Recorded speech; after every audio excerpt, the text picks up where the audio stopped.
Salut tout le monde, on se retrouve aujourd'hui après quelques mois d'absence sur la chaîne. Alors aujourd'hui je vous retrouve pour une vidéo un petit peu spéciale puisque si vous l'avez remarqué, aujourd'hui on est le 11 septembre et ça fait exactement 20 ans que les tours jumelles se sont effondrées.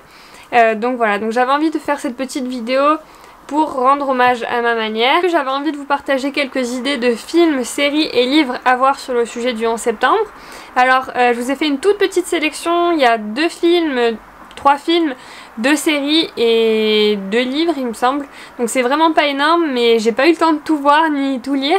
Il y a tellement de choses à ce sujet là que franchement on pourrait passer des semaines et des semaines à tout regarder.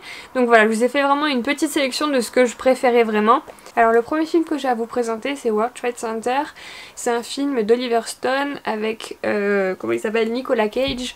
C'est un film qui dure environ 2h10 à peu près, qui raconte l'histoire en fait de 2 policiers qui vont être requis en fait le jour de l'attentat du 11 septembre du coup, pour aller sauver du coup les victimes, et qui malheureusement vont se retrouver enfouis sous les décombres après la chute d'une des tours jumelles. Donc c'est un film que j'ai adoré, il est pas très bien noté sur Allociné, mais moi je l'ai vraiment adoré. Il y a eu du suspense tout le long du film et ce qui est intéressant c'est que du coup on est vraiment on reste un bon moment en fait avec les 2 policiers sous les décombres. Et voilà, on va voir comment ils vont survivre, comment ils vont lutter, comment ils vont se relayer l'un et l'autre pour pas s'endormir. Et on va voir aussi du coup en parallèle la vie de la famille en même temps, qui va être très angoissée du coup pendant les nombreuses heures où leurs proches vont être portés disparus du coup. Donc c'est vraiment un film sans excès qui est très réaliste et qui nous tient vraiment en haleine pendant tout le long. On peut noter d'ailleurs que c'est tiré d'une histoire vraie, donc voilà, c'est la vraie histoire de 2 policiers. Ensuite le deuxième film du coup c'est Vol 93 qui a été produit par Paul Greengrass il me semble, qui est sorti aussi en 2006 et qui dure environ 1h50. Donc là on a affaire à un film qui est plutôt orienté documentaire. Tout au long du film on va être vraiment plongé dans l'un des avions du 11 septembre et le fait que ce soit filmé un peu comme caméra à la main fait que on se croit vraiment avec les personnes tout au long du film. Donc là c'est un film où il n'y a pas de héros, il n'y a pas de romance, c'est vraiment franchement un film qui est très réaliste, et le fait qu'il n'y ait pas d'acteurs connus dedans rend encore plus le truc réaliste quoi. Donc voilà, c'est vraiment un film que je vous conseille vraiment si vous aimez entre guillemets le suspense, même si on connaît tous la fin. C'est vraiment un très très bon film que je vous recommande. Moi c'était impossible de décrocher, j'étais vraiment à fond dedans. Donc voilà, je vous le conseille vraiment beaucoup. Pour le coup, le film World Trade Center du coup c'était pas trop un film d'action. Dans celui-là je trouve que ça bouge quand même un peu plus. Voilà. Et ensuite, là c'est un peu un bonus parce que c'est pas encore un film que j'ai vu, c'est un film qui vient de sortir sur Netflix qui s'appelle Worth. Donc là par contre c'est plutôt un film qui va être orienté sur la bataille juridique des familles après le 11 septembre du coup. Donc ça va être un peu tourné sur les aides financières en gros entre guillemets pour contrebalancer l'effet du 11 septembre. Donc voilà, je sais pas trop ce que ça va donner, il me semble qu'il a des bons avis pour l'instant. Moi je l'ai pas encore vu, je vais prochainement le voir, mais voilà, si jamais ça vous intéresse, il y a un nouveau film qui vient de sortir à ce sujet là. Ensuite au niveau des séries je vais vous parler de Turning Point. Donc c'est une série qui vient de sortir aussi sur Netflix. C'est une saison, 5 épisodes d'environ 1 heure. Je suis en train de la regarder et franchement elle est excellente. Donc là c'est vraiment une série qui va pas se concentrer juste sur la journée du 11 septembre, mais vraiment sur les événements avant et après le 11 septembre. Donc ce qui s'est passé avant, comment est-ce qu'on a pu venir cette attaque, ce qui s'est passé en Afghanistan, le cœur d'Al-Qaïda, et après la suite du coup, il y a un épisode sur le 11 septembre précisément, mais après il y a aussi la suite, je crois que ça va jusqu'au retrait des forces armées américaines en Afghanistan. C'est très très actuel puisque ça vient tout juste d'arriver. Donc voilà, c'est une série qui est vraiment franchement excellente, qui a beaucoup de vidéos, d'images et de prises son qui sont vraiment inédites. Moi c'est des choses que j'avais jamais vues. Après 5 heures de série ça permet pas de rentrer vraiment en profondeur dans chaque histoire qu'ils nous racontent, mais ça nous laisse vraiment entrevoir déjà toute la globalité de l'événement.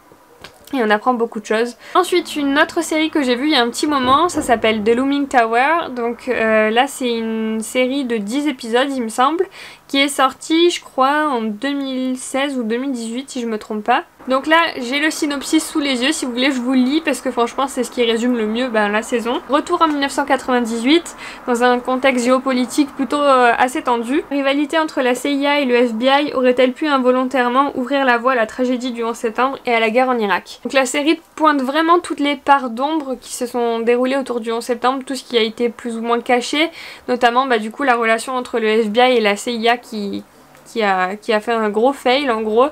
Donc voilà, on apprend vraiment plein de trucs encore une fois dans cette série. Il y a aussi le point de vue des terroristes qui permet également de mieux comprendre comment ils ont pu en arriver là, en gros comment ils se font recruter entre guillemets, comment ils se font radicaliser.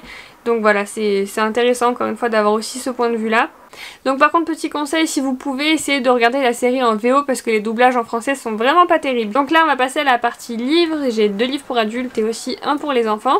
Le livre s'appelle 102 minutes, le récit du combat pour la survie dans les Twin Towers le 11 septembre 2001. Donc il a été écrit par Jim Dwyer et Kevin Flynn et il est sorti en 2005 il me semble. Donc là on va être plongé vraiment dans les événements d'une façon précise à travers plusieurs personnes différentes, même beaucoup de personnes différentes en fait, des personnes qui étaient à l'intérieur des tours mais aussi des premiers secours.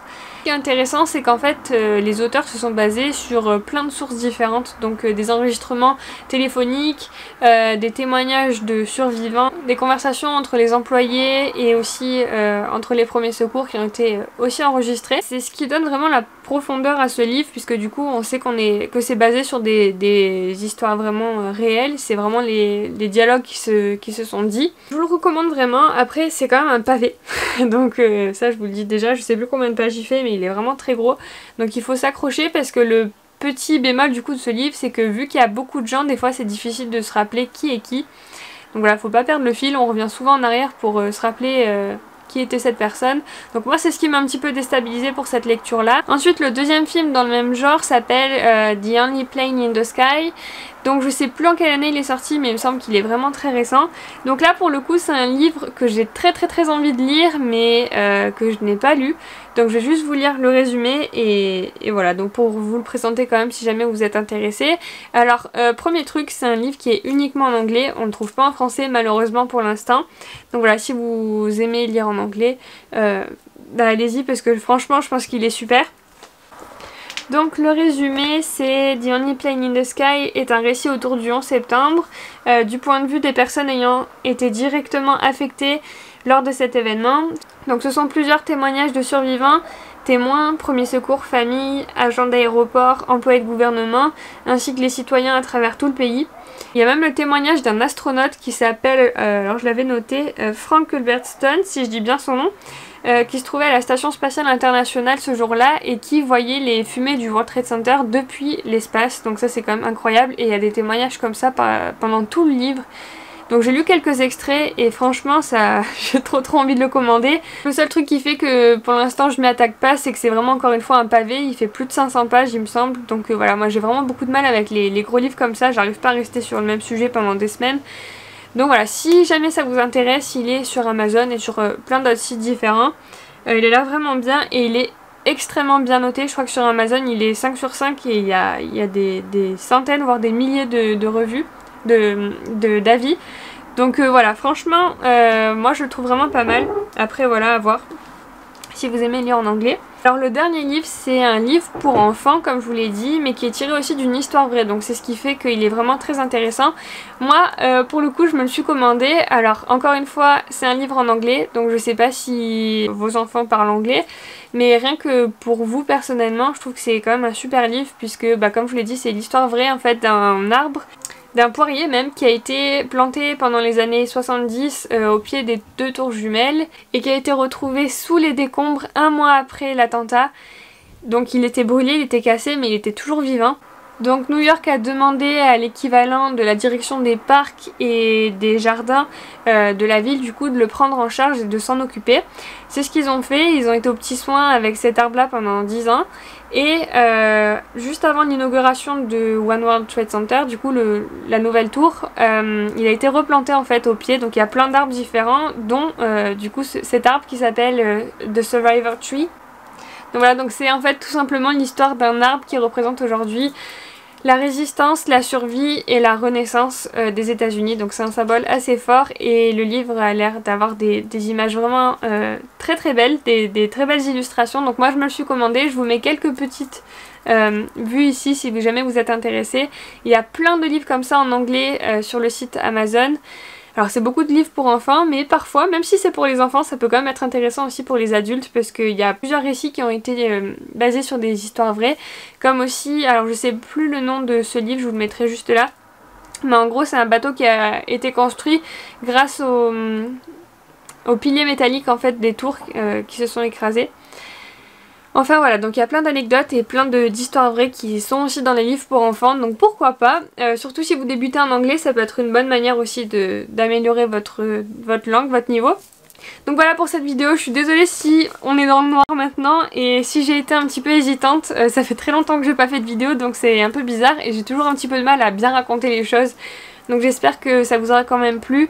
Encore une fois c'est une petite sélection, c'est pas forcément les meilleurs dans leur domaine, mais en tout cas moi c'est vraiment des petits coups de cœur. Je tiens juste à rendre hommage encore une fois à toutes ces personnes qui ont perdu la vie lors de ces attentats il y a 20 ans. Et j'espère que vous aussi vous aurez une pensée pour eux aujourd'hui. En tout cas je vous remercie d'avoir suivi cette vidéo et je vous dis à très bientôt pour de prochaines vidéos j'espère. Ciao ciao!